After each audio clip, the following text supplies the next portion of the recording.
gracias por este espacio y por esta invitación para acompañarnos en este momento. Yo soy Felipe Cárdenas, tengo el orgullo de presidir una organización que se llama la Cámara de la Diversidad aquí en Colombia. Ya con fortuna podemos contar historias que trascienden la frontera colombiana y hemos pasado ya por varios países de la región, desde México hasta Uruguay, apoyando algunos procesos de inclusión empresarial. El día de hoy tengo mucha emoción de compartir con ustedes esto, cómo está ligado con la temática central del evento, porque nosotros no podemos hablar de aprendizaje, ni de desarrollo de personas, ni de sostenibilidad en las organizaciones privadas, público-privadas o de plana del sector público. He escuchado el espíritu de apostarle con determinación a que los espacios de aprendizaje transforman a la sociedad y lo hacen de una manera sostenible. La Barranquilla que ustedes están viendo el día de hoy, los muchos que venimos de fuera, que venimos a esta ciudad, yo tengo el privilegio de venir con mucha frecuencia porque mi pareja, mi suegra, mis amigos y muchos familiares de Bucaramanga son de aquí, entonces tengo un poco de sesgo positivo, pero he visto la Barranquilla cambiar en los últimos años y quiero usar ese ejemplo de nuestros anfitriones el día de hoy en esta increíble ciudad que se está volviendo una de las ciudades más competitivas no solo de Colombia sino de América Latina, porque fue solo cuando hubo determinación, y determinación no es discurso, determinación es gente, tiempo y plata, y sin gente, tiempo y plata no hay nada.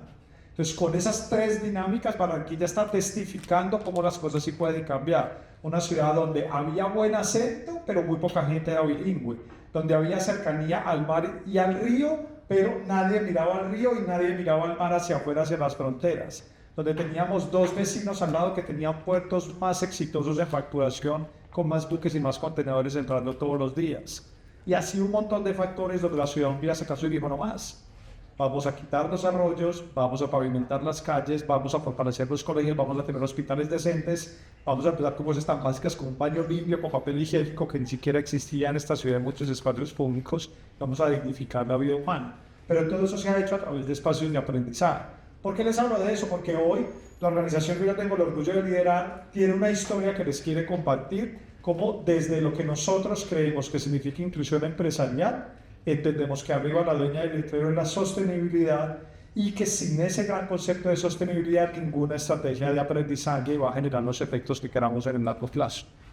Entonces, les quiero compartir 2 minutos solamente de introducción aquí, un poco de la organización que somos. La Cámara de la Diversidad es una entidad privada sin fin de lucro, fundada en el año 2012, que tiene entonces este reguero de soluciones. Ahí ustedes ven un montón de logos, los pueden ver en la página web www.cámaradeladiversidad.com, pero eso es todo lo que nosotros hacemos para no declarar, sino caminar el discurso de qué significa inclusión empresarial en este país.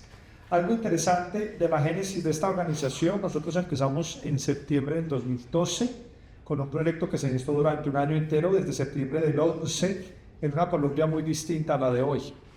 Y esto nos lo ayudó a gestar la Embajada Americana de los Estados Unidos en Colombia. Por allá, los que recuerdan, en esa época teníamos de presidente de Estados Unidos a Barack Obama, y la secretaria de Estado era Hillary Clinton. Obama le dijo a Hillary: váyase a los países con los que estamos con un tratado de libre comercio en pie o con los que estamos a punto de firmar un TLC y cuente lo que hace este país en materia de empoderamiento económico de grupos sociales minoritarios. Ustedes saben que Obama estuvo muy volcado a darle visibilidad a todos los temas de grupos sociales en ese país en sus 2 periodos de administración. Colombia venía ahí negociando a diestra y siniestra el TLC con Estados Unidos, y recuerden que ese TLC se firmó en mayo del 12. Y nosotros nos fundamos en septiembre del 12 como una de las primeras organizaciones que dijo a viva voz: vamos a hacer una entidad gremial, no de una industria. En Colombia tenemos muchas cámaras de comercio por industria o por sector de la economía, sino que nos vamos a fundar para representar a un grupo de personas. Y hagamos en un primer momento un tema supremamente difícil, espinoso, escandaloso, incómodo, molesto y muy polémico para hablar desde el sector empresarial. Y fue que cogimos como Cámara de Comercio un primer grupo poblacional para trabajar, que fue toda la sombrilla de diversidad sexual, o comunidad LGTBI, JQA, chicamas y las letras que les quieras poner. Eso era un tema muy difícil en esa época. Hoy eso se ha masticado mucho. Colombia tiene la segunda legislación de derechos para personas diversas en su sexualidad más avanzada del continente, después de Uruguay. Nos le pasamos a Brasil, México y Argentina por años luz en el componente legislativo. Y en esta región de aquí arriba, del norte de Sudamérica, somos como el oasis de muchas de estas personas que en el Caribe o en Venezuela, Ecuador, Perú, Bolivia y Panamá no tienen acceso a los derechos que tienen aquí, por eso tantos migrantes hay de esa comunidad viviendo en nuestro país. Cuando nos fundamos empezamos a trabajar en estrategias de eventos de relacionamiento, eventos de aprendizaje, espacios de formación, proyectos de impacto a emprendedores, y así fuimos avanzando durante esos años. Aquí hay una actualización importante, ese número estaba con corte a julio, pero estaba revisando las cifras de noviembre y nosotros hemos crecido bastante en los últimos años. Y en octubre pasamos una barrera que era muy importante para nosotros, que era ser el primer gremio empresarial dedicado a personas, no a una industria de América Latina con más de 1.000 empresas afiliadas. Tenemos 1.033. Es una actualización a ese 700 algo que ven ahí. Era un hito muy importante que permite que yo pueda seguir aquí, porque si no mi consejo directivo me relevaba el año entrante. Pero lo bonito es que ya más de 1.000 organizaciones en este país le creen a este tema de una manera muy potente, con una presencia en 28 departamentos de Colombia, de los 42 que tenemos. Entonces este mensaje ya ha calado muy adentro de las empresas y está funcionando bastante. Hoy, ¿cómo puedo ir pasando? Exacto. Una actualidad aquí, vamos adelante de ese, un poquito más ácido, pues, perfecto.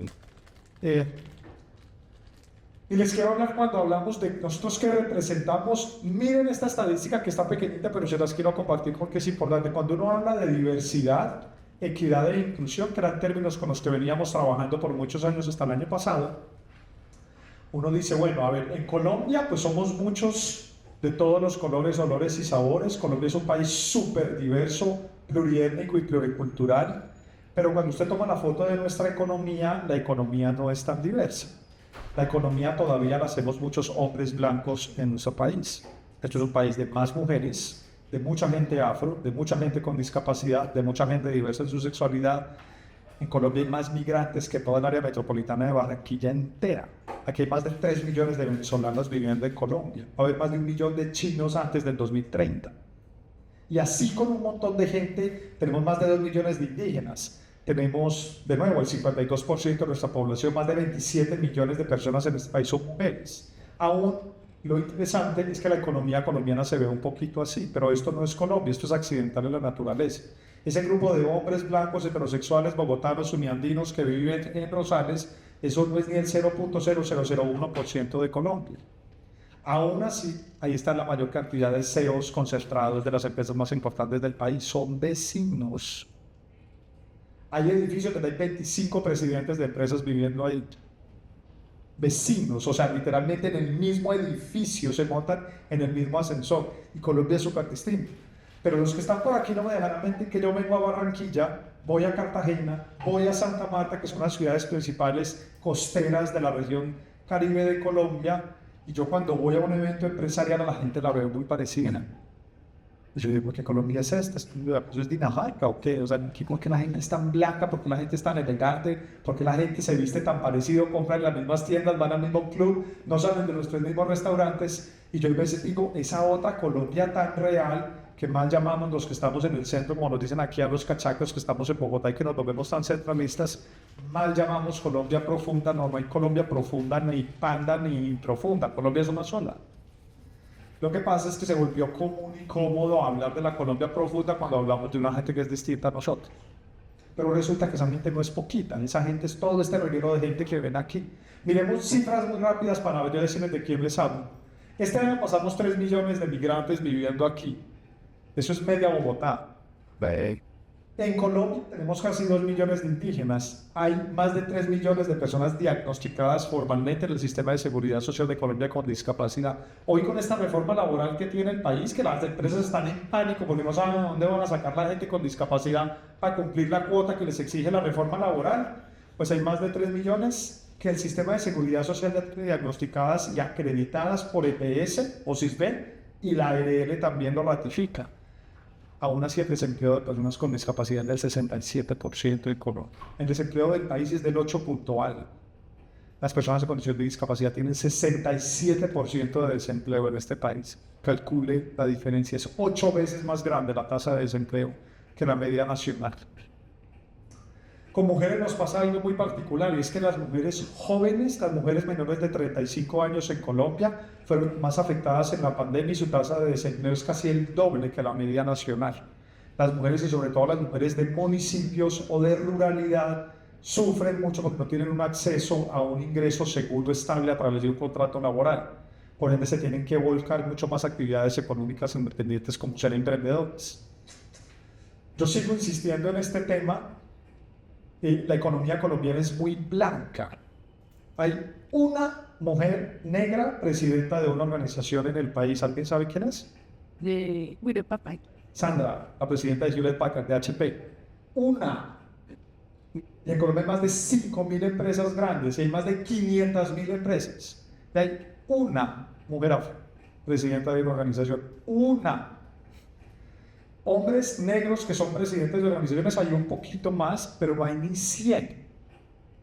De más de 5.000 empresas grandes del país y de más de 500.000 empresas registradas en las cámaras de comercio de ciudad. Eso tiene que sonar mal, eso tiene que dar vergüenza, eso está muy mal. Y no preguntarnos ni cuestionarnos si eso es normal es peor y es aún más grave.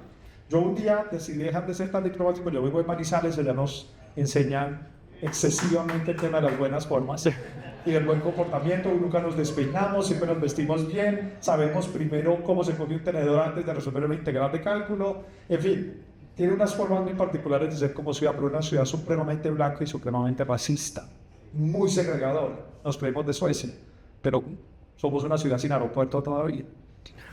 Y lo que resulta con la particularidad de algo de Manizales es que en esa dinámica de la diplomacia y de las buenas formas, un día yo dije, eso se me tiene que quitar. Yo no puedo ser el presidente de una organización como esta y tener esto tan perfectamente aplicado. Entonces entré a una sala de juntas elegantísima en Bogotá con un comité directivo, claramente 20 señores, la única mujer que entraba a servir el café. Hoy hay juntas directivas de 20 hombres todavía tomando decisiones en el que hacen 20 señores en una sala decidiendo por miles de empleados de una organización sin una sola mujer. Es vergonzoso. Y pregunté, bueno, ¿y las mujeres de la reunión cuándo llegan? Miradas, risas, codazos, silencio incómodo. Y después pregunté, ¿y en serio somos todos blancos que estamos en esta reunión? Y no sabía qué responder. Y cuando empecé a tener conversaciones con colegas de Lina, que es muy interesante, la gente de talento humano, un día pregunté, ¿pero por qué la gente es tan blanca en su empresa? Y la respuesta muy proactiva de talento humano era, es que no, nosotros abrimos las vacantes para el que quiera aplicar, pero la gente afro nunca aplica. Déjame preguntarte de nuevo, ¿por qué la gente es tan blanca? No, de nuevo, es que la gente afro no nos aplica, pero en Colombia hay 5 millones de negros. ¿Cómo me vas a decir que ni uno solo va a aplicar una vacante de tu empresa? ¿Será que estás reclutando en lugares donde esa gente no está? ¿Será que estás haciendo el mismo algoritmo de LinkedIn, le pagas a los mismos trenders hunters o filtras por universidad donde jamás va a llegar una persona de color? Que eso es súper común en la centralización de reclutamiento que tiene Colombia, que mucho está centralizado en Bogotá aún. Pero si nos paramos aquí en el Caribe, en esta que es la capital del Caribe, que responde por 7 ciudades y por 7 departamentos, recuerden que la regional Caribe de las empresas más grandes de Colombia pues está en Barranquilla. Por aquí quedan todos los corporativos. La gente también es la misma. Entonces aquí todo lo que esté por debajo de Uninorte ya me duele FM. Y de ahí para allá, con todas las formas más sutiles como más despectivas de filtrar a la gente de procesos de selección. Eso es muy delicado. Y nos pasa específicamente con razas y etnias. Hay gente que todavía no entiende qué significa tener miles de empleados blancos en un país donde hay 5 millones de negros. No lo ve mal, no cree que tienen un problema. Sistemáticamente eso está mal. Sistemáticamente está mal. Lo mismo con otros grupos. Nuestro país, según el DANE, ya hay las primeras mediciones, pero tiene casi el 7% de gente que está en todo ese espectro del arcoíris en diversidad sexual, con gente para todo lo que usted quiera. Pero aún así hay profundos ejercicios de discriminación a gente que está en todo ese espectro de la diversidad sexual y específicamente hay un tema muy duro que tiene nuestro país con personas trans, donde todavía no logramos como sociedad entender cómo interactuamos con esas personas y nos cuesta mucha dificultad. Ha venido cambiando, es menos espinoso, ya se puede hablar un poco sin tanta vergüenza del tema, pero es delicado y es sensible todavía. Interesante, el próximo año se cumplen 10 años de tener derechos para esta comunidad de matrimonio, adopción, tránsito, ley antidiscriminación y políticas públicas. Ahora sí somos el segundo país, después de Brasil, en América Latina, con más muertes violentas por mes de hombres y mujeres trans. En ningún país diferente a Brasil, segundo Colombia, matamos a tanta gente trans por mes como en este país. Somos el segundo después de Brasil. Eso es delicado. Y en su inclusión laboral pues tenemos mucha dificultad. Reconciliación y paz es 10 veces más duro. El año entrante se cumplen 10 años del acuerdo de paz. Y todavía hay gente que no está preparada en talento humano para recibir una hoja de vida de un ex-FARC, o de un ex-paramilitar, o de un ex-ELN. O arriba, cuando nos vamos a segundas oportunidades o pospenados, recuerden que nosotros cuando empezamos a ser una nación viable por allá a finales de los 90, a principios del 2000, un montón de gente o fue extraditada o fue metida a la cárcel. Toda esa gente desde la pandemia para acá está terminando de pagar condenas, o porque fueron a 20 años y ya las pagaron, o porque por buena conducta de 40 a 30 años les bajaron los años de pena y ya salieron de la cárcel. Colombia desde el 2022 está sacando un poco más de una decena de miles de personas de cárceles porque terminan sus condenas. ¿Qué hacemos cuando nos llegan esas hojas de vida? Del que violó, del que mató, del que robó, del que estafó, del que tenía un delito por el cual estuvo convicto y estuvo privado de la libertad, pero apenas tiene 42, 38, 51, 37 y está en pleno ejercicio de habilidad laboral para conseguir un empleo. Pero estamos preparados para meter gente violadora, asesina o fraudulenta o delincuente ya con una pena pagada en nuestras organizaciones. Eso es muy difícil de procesar. Pero esa gente está ahí, no es poquita, es mucha. Entonces miren que cuando hablamos de diversidad, yo le aprendí esto a mis papás en Manizales, que me ayudó a entender un poco este mundo, y es, todos somos un bicho raro para alguien. Entonces el que no se crea diverso y el que se crea como súper estándar y súper normalito, créame que usted es un bicho raro para alguien. Hay alguien que está completamente en desacuerdo con su humanidad, con su forma de ser, de vestir, de hablar, de comer. A muchos nos pasa con familiares o con la suegra o con amigos o con colegas o con lo que sea. Eso es súper normal. Eso es un ejemplo muy sencillo para entender que la diversidad está en todos nosotros. Y que si queremos hablar de un país viable donde los temas de aprendizaje trasciendan en largo plazo y las organizaciones sean sostenibles, a esta gente hay que tenerla en cuenta. Muchos de nosotros no tenemos una sola característica de estas, sino varias. Imagínense que nos sorprendió en Cartagena, nos llamó un colectivo que está haciendo un trabajo de emprendimiento espectacular. Mujeres, todas afro, todas venezolanas y todas lesbianas. Yo digo, ¿cuánto les van a dar un empleo? O sea, 4 cosas habitan en tu humanidad que te hacen no elegible laboralmente. Y es muy injusto porque nunca nadie les preguntó, ¿usted qué sabe hacer? ¿Usted es bueno en Excel? ¿Usted sabe digitar? ¿Usted sabe manejar un carro? ¿Usted algún día ha hecho un proceso de compras? ¿Usted sabe hacer un informe de gestión humana? ¿Usted ha liderado gente? Nunca les preguntaron eso. Pero solo con esas características de diversidades humanas era que los temas las excluían de los temas de acceso laboral. Entonces, ¿por qué les hablo con esa data? Para resaltar que nuestro país sí es diverso, demográficamente lo hemos sido toda la vida, equitativamente, recuerden que la palabra que hay detrás de equidad es justicia, nosotros estamos sobreregulados laboralmente. La empresa que no cumpla hoy con requerimientos de legislación laboral pues está en la ilegalidad. Entonces equitativamente solo por legislación deberíamos de estar al día. Pero que económicamente seamos incluyentes, que es la palabra clave, inclusión. Hoy no hablamos mucho de diversidad y equidad, sino de inclusión. Ahí nos falta mucho trabajo por hacer. Nuestra economía sigue siendo muy parecida. ¿Y saben qué es lo más difícil de esta ecuación? Que es que han prosperado. A los mismos con los mismos, haciendo empresa y haciendo plática, nos ha ido bien. Entonces uno se malacostumbra, porque como soy exitoso en un entorno de comunes, porque no digan que yo dije esto, porque voy a meterme a enterrar a mi empresa. Si ya me voy a ir con la gente con la que me siento cómodo. Pero es en esa incomodidad cuando yo logro generar valor. Ahorita Lina decía, piensen en un momento clave en su empresa, cuando tomaron una decisión, algo cambió, algo así, los pusiste a pensar en la actividad. Y yo me puse a reflexionar, escuchando a tantas empresas cuando hablamos de esto, y hay muchos factores comunes, pero algo que me ha pasado en muchos entornos es, nosotros como sociedad nunca fuimos educados ni preparados, ni en casa, ni en iglesia, ni en colegio, ni en ningún espacio de formación, ni en las empresas menos, a tener conversaciones incómodas.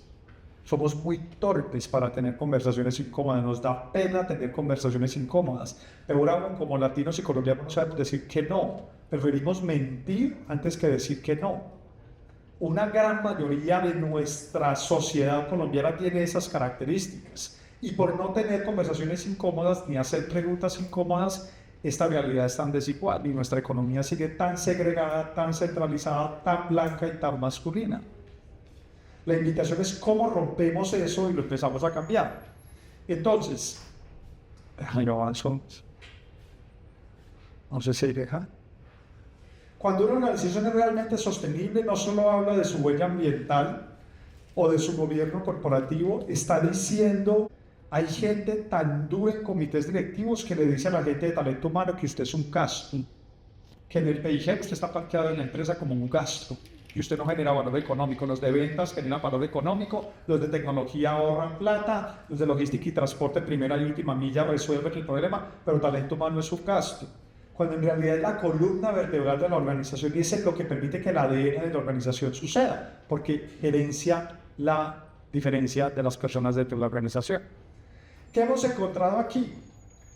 Muchos años trabajamos en diversidad, equidad e inclusión. La Cámara, con todo el revuelo que hubo a nivel global a inicio del 25 políticamente, con el cambio de gobierno de Estados Unidos y muchas temáticas alrededor de estos temas, cambió ese lenguaje y nos pusimos a hablar más de inclusión empresarial, dejando esas tres palabras de diversidad, equidad e inclusión más atrás. Ya hubo una temporada muy bonita para ellas, pero es que en Colombia yo no puedo no ser diverso. O sea, es que ya me tocó. Si mi organización no es diversa, yo llegué a una fiesta a las 4 de la mañana. Porque hoy la gente ya no quiere trabajar en entornos iguales. Hasta los más comunes y tradicionales necesitan de la diversidad para agregar valor. Equidad, se los acabo de decir, detrás de la palabra es justicia, eso está súper regulado, entonces ya no puedo no tener prácticas equitativas, pero inclusión en la que tengo más que dar. ¿Cuál es el peligro? Que cuando nos metimos en toda esta gran onda de diversidad, equidad e inclusión empezamos a tener un poquito de excesos. O sea, que solo hay una mujer negra presidente, entonces tenemos los de negros. O que es que 3 gays de la empresa dijeron que querían permiso para celebrar una actividad de junio, el mes del orgullo. Entonces ahorita vamos a poner todos los arcoíris los meses de junio y llenemos las ventanas de banderas de arcoíris. O el Día de la Mujer, rosas, hay gente que todavía... Con todas las minorías con las que ustedes quieran pasar. Por eso estamos metiéndole mucha candela los próximos años a complementar el discurso de la inclusión, el concepto del mérito. El mérito se debe volver un nuevo imperativo en la ecuación empresarial. Me encanta tu diversidad, pero primero tu talento. Primero tus capacidades, primero tus habilidades. Les doy un ejemplo muy interesante. Cuando yo pienso en ecología y en biología, o en sostenibilidad, o en biodiversidad, salen algunos nombres en la cabeza. Uno de los nombres más importantes del mundo, de pronto no lo sabemos, viene en Dinamarca, en Noruega, en Tailandia, dando conferencias, y me voy de espaldas cuando veo esta expresión corporal y esta pierna peluda y este vozarrón y veo a una mujer. Y eventualmente entiendo que estoy ante una mujer trans enfrente. Pero a los 10 segundos de escucharlo y a la segunda diapositiva, a mí se me olvidó que era trans. A mí me importa lo que está diciendo ella, lo que le está enseñando el mundo a preservar la biología y la ecología del planeta, cómo cuidar los recursos hídricos, las especies, la flora, la fauna y toda la política ambiental que puede transformar naciones enteras. Y por allá al final se vuelve anecdótico y hasta jocoso de que era una mujer trans. Pero miren que la prioridad no es que ella era trans. O lo mismo pasa con Sandra en HP. La prioridad es que una vieja súper tesa y súper talentosa en tecnología. Me importa un comino que sea una vieja afro. Pero todavía nos estamos quedando en esos temas iniciales. Hay gente que se queda patinando en esos temas. Y entonces, ojo que es... En la formalidad de los espacios uno lo menciona, en las conversaciones y en los cafés y en las cervezas y en los bares, hay gente que te dice, y Sandra se baña todos los días, ¿y a qué olera? Porque hay gente que todavía cree y tiene imaginario que la gente de color de piel distinto tiene olores diferentes. O ven a Brigitte y ustedes saben qué preguntas se hacen, que no la voy a decir aquí por respeto a las cámaras, pero ustedes saben que 10 de 10 conversaciones sobre Brigitte es sobre su anatomía. Y se queda patinando ahí y no en el talento ni las credenciales de las personas. Algo muy interesante que tiene ese poder del mérito es una industria que nos ha enseñado mucho en Colombia, pero nos daba pena mencionarlo. La Cámara tiene el privilegio desde el pasado de hacerle todo el programa a la primera federación de fútbol de la Conmebol en temas de inclusión, que es la Federación Colombiana de Fútbol, cuya sede para jugar es aquí Barranquilla, pero pues su corporativo es en Bogotá. Y hablando con la federación, hablando de fútbol, que es el deporte nacional de nuestro país, pero entendiendo que hay países del Caribe que ese deporte no es, que es el béisbol, por ejemplo, o así en el voleibol, que es tan fuerte abajo en Argentina y en Brasil, o el rugby, que es abajo en el hemisferio sur también, hemos encontrado que en el deporte hay una analogía muy bonita para hablar de diversidad. La mayor cantidad de alegrías, medallas y reconocimientos y triunfos en Colombia lo tienen los negros y las mujeres. O sea, nosotros los blanquitos somos los más losers en el deporte, comparado con los negros y las mujeres. Nos quisiéramos los triunfos del fútbol femenino de Colombia en el fútbol masculino. Nos quisiéramos las medallas de oro de los y las atletas afro que tiene nuestro país. En la disciplina que usted quiera, porque son un montón. En estatura, los más bajitos son los mejores ciclistas, por ejemplo. Los boyacenses, que son supremamente talentosos. En montaña les va súper bien por la altura y por todo lo que pasa con su topografía. Y así, análogamente, nosotros nos estamos apoyando mucho en el deporte como una analogía interesante para mostrar que el talento no debe tener etiquetas. El talento es talento, punto final. Usted puede ser blanco, negro, verde, funcio o marciano, pero si usted lo hace bien, usted tiene que estar trabajando en mi organización. Eso es lo que me tiene que importar. Pero miren que seguimos circulando alrededor de todo lo que no es relevante. Por ende, si yo priorizo el mérito con mediciones concretas, evaluaciones transparentes, ahí es donde más nos equivocamos. Aquí hay exceso de sesgos. Metas claras y bases para la toma de decisiones, la ecuación tiene que cambiar. Pero de estas 4 desafíos, la más peligrosa es este. Porque siempre en un comité evaluador todavía tenemos a alguien que es... ¿Por qué no lo pensamos mejor? Eso es lo más terrible que puede decir alguien en un comité evaluador. Y si tiene poder, peor, porque eso congela una decisión. Realicemos lo mejor. Eso es un no, diplomáticamente. Y cuando alguien dice revisemos lo mejor, muchas veces no tiene un fundamento objetivo. Es un prejuicio. Es un sesgo. Porque una persona como ese candidato me incomoda, me molesta, me desafía o me reta mi imaginario de vida y no la quiero tener en ese rol o no la quiero tener en mi equipo. Y así devuelven todos los días a personas de procesos de selección para entrar o para ser promovidos en organizaciones que son un súper talento con las mejores capacidades. Y por eso muchas veces el talento rota. Y por eso la gente se va frustrada de una empresa. Porque ven que yo voy compitiendo para esto y se lo dan a otra persona sin razón de nada. Y muchas veces es por los temas de diferencias humanas. Hay otros factores más anecdóticos. Pero cuando hablamos de diferencias humanas, pesan todavía mucho en la decisión. Hoy a mujeres en procesos de selección para ingresar, no para ser promovidos, para ingresar, entonces todavía les piden pruebas de embarazo. Eso es ilegal en Colombia desde 2017. Ilegal, literal, por una sentencia de la corte. Y hay empresas que calladitas ven a una mujer candidata y en los exámenes médicos le hacen poner una prueba de embarazo. Eso no se puede hacer. Y por eso dejan a la gente por fuera. Si el PEP de un venezolano está por vencerse o ese venezolano está aquí con PEP sin pasaporte, tampoco me lo contratan. Si tiene más de 50 años, tampoco me lo contratan. Miren esta estadística tan escalofriante cuando hablamos de mérito. Las 100 empresas más grandes de Colombia en el 2024, el 96% de sus vacantes que fueron contratadas y efectivas fueron a personas menores de 50. Colombia tiene más de 7 millones de personas que tienen más de 50 años. Nadie les da empleo. Nadie. Yo digo, carajo, ¿qué le pasa a la persona de 49 o de 51 que la despide? Si está a 12 o 15 años de pensionarse, ¿a qué horas va a lograr una pensión? Entonces, casi que la estamos obligando a emprender o a delinquir. Una de las dos. Miren que no es solamente por género, no es solamente por diversidad sexual, no es solamente por razas y etnias. Por ejemplo, en generaciones tenemos un problema súper delicado. Y es que el mérito se nos olvida. Qué dicha tener un hombre o una mujer de 50 y punta trabajando en mi empresa. Calculen la experiencia, el criterio, la determinación, la potencia y la formalidad para las reuniones de trabajo, cumplimiento de fechas y cumplimiento de resultados. Pero se nos volvió súper común tener niños de 28, que no tienen nada de malo tener talento joven y muy joven en las organizaciones. Qué dicha que eso suceda, pero no es anormal que 96 de cada 100 plazas las llenen gente joven. Eso está mal, sistemáticamente está mal. Y es ahí donde el tema del mérito tiene que volver a salir adelante y salir a flote. Para concluir, una más.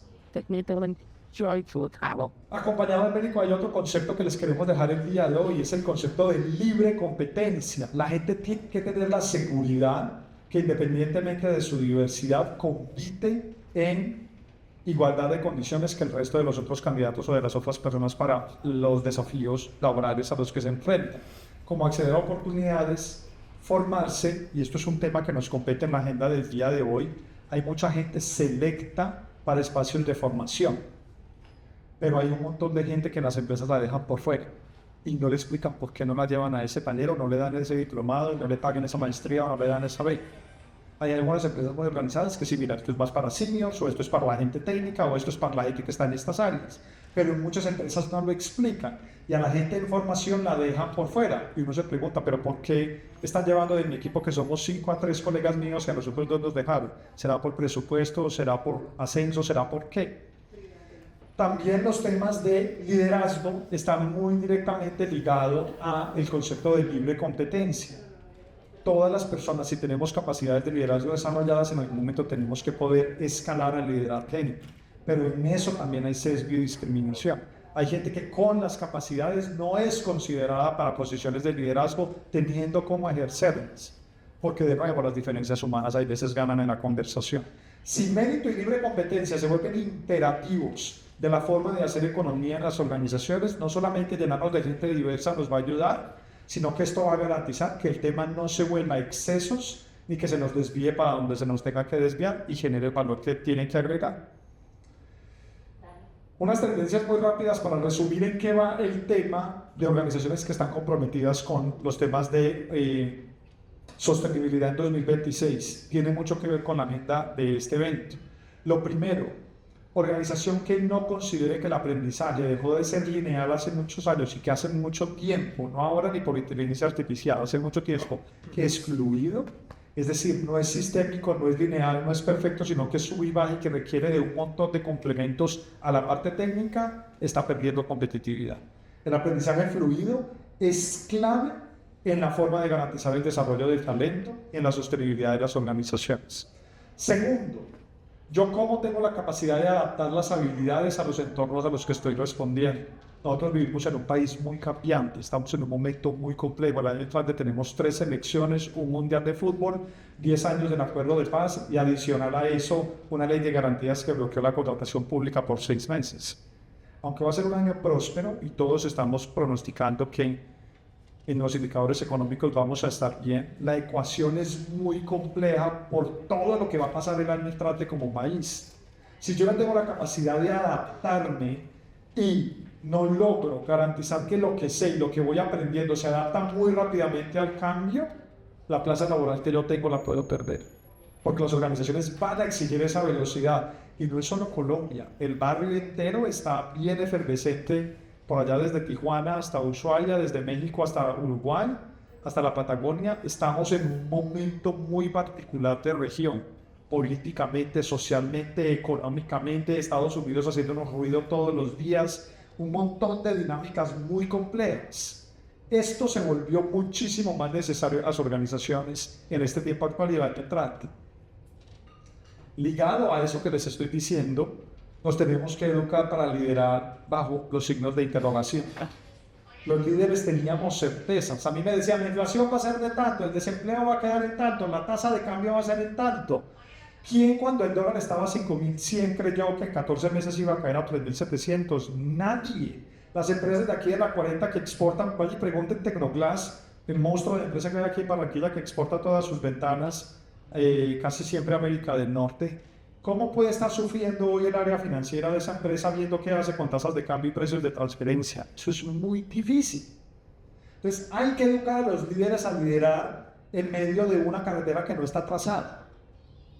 Como cuando vas en una montaña, en una carretera con neblina de noche y las luces ni siquiera te marcan el camino.